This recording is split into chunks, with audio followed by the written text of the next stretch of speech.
이번 영상에서는 제가 공부했던 독일 대학교의 기계공학과 커리큘럼에 대해서 한번 다뤄볼까 합니다.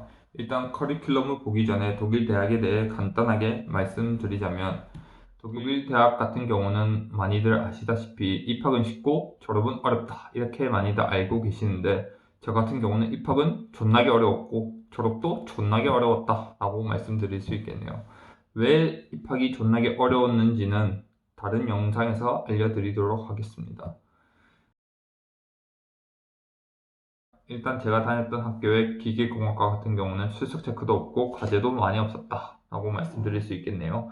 과제 같은 경우는 물리학 빼고는 하나도 없었던 것 같습니다. 근데 과제를 내던가 안 내던가는 그 최종 점수에 반영도 안 되고, 그래서 뭐 내던가 말던가 아무 상관이 없었습니다. 그 다음에 출석 체크는 아예 없었기에 그냥 오던가 말던가 뭐 강의를 듣던가 말던가 뭐 교수가 아무런 상관도 하지 않았던 것 같습니다. 예를 들어 대수학 같은 경우는 뭐 사람들이 한 1,400에서 1,500명씩 수강 신청을 하기 때문에 못 한다고 쳐도, 뭐 다른 뭐 전공 심한 과목 같은 경우에는 거의 한 20명, 30명밖에 안 되는데도 뭐 출석 체크 이런 거는 하나도 하지 않았습니다. 그러니까 출석 체크도 없고 그냥 완전 자율하다라고 보면 될 것 같습니다. 그냥 시험만 합격하면 끝이다라고 보면 될 것 같습니다. 그리고 시험 자체도 한 학기에 한 번만 칩니다.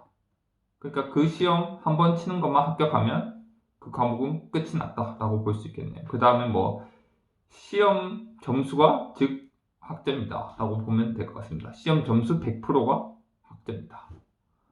다른 거는 아무것도 첨가되지 않는다 라고 보면 될 것 같습니다.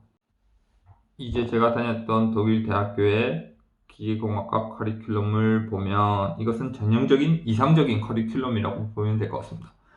1학기, 2학기, 3학기, 4학기, 6학기. 보통 독일 대학은 30학점, 1학기당 30학점씩 해서 6학기 하면 180학점. 180학점을 따면 학사를 딸 수가 있게 되는 거죠. 근데 보통 기계공학과는 뭐 다른 학과도 마찬가지겠지만 6학기 안에 졸업하는 것은 어렵다라고 보면 될 것 같습니다.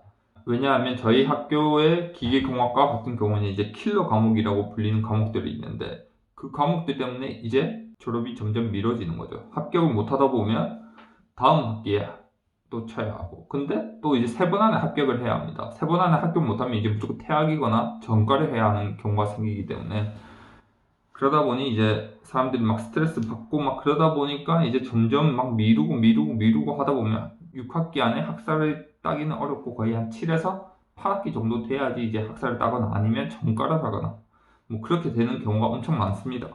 그래서 이제 저희 학교 같은 경우는 4대 천왕이라고 불리는 과목들이 있는데, 누가 지었는지는 모르겠지만 뭐 통용되고 있습니다. 저희 학교에서는 어려운 과목 4개 해서 연력학, 대표적으로 연력학이랑 유체역학, 그 다음에 컴퓨터공학, 그 다음에 공업수학, 이렇게 4개가 있는데 이 4과목 때문에 막 졸업이 어렵다라고 보면 될 것 같습니다. 이 과목들을 합격하기 위해서는 다른 과목보다 더 공부를 많이 해야 하고, 그 다음에 이해도 해야 하다 보니까 좀 어렵습니다. 합격하기가. 그 다음에 뭐 교수가 갑자기 빡쳐서 엄청 어렵게 내면 그냥 다 떨어집니다. 다. 그냥 뭐 한국처럼 뭐 몇 프로면 1.0 이게 아니고 그냥 다 떨어뜨립니다. 그러다 보니까 졸업이 어렵게 됩니다. 이제 저의 대학교 커리큘럼을 보면 이렇게 되죠. 처음에는 막 다 합격을 합니다. 다 합격을 하다가 그 다음에 여기가 이제 코로나 학기입니다. 코로나부터 한 6몇 가지가 코로나 학기, 4학기 정도가.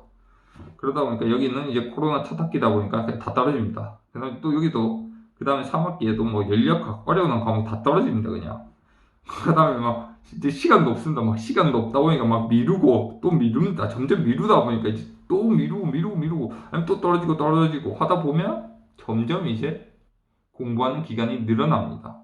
그 다음에 막 스트레스도 엄청 많이 받습니다. 왜냐면 또 떨어지면 이제 기회가 2번밖에 없는데 또 떨어진다고 생각하면 또 한 번밖에 없고, 그 다음은 이제 마지막이다 보니까 막 이제 이제 떠날 때가 됐나 싶을 때도 오고 막 그럽니다 진짜. 그 다음에 뭐 여기도 전공시만 있고, 그 다음에 연력학 있고, 그 다음에 뭐 이렇게 논문을 뭐 이렇게 보면 될 것 같습니다. 학기별로 자세한 설명은 다른 영상들에서 하나하나씩 알려드리도록 하겠습니다. 그럼 이만.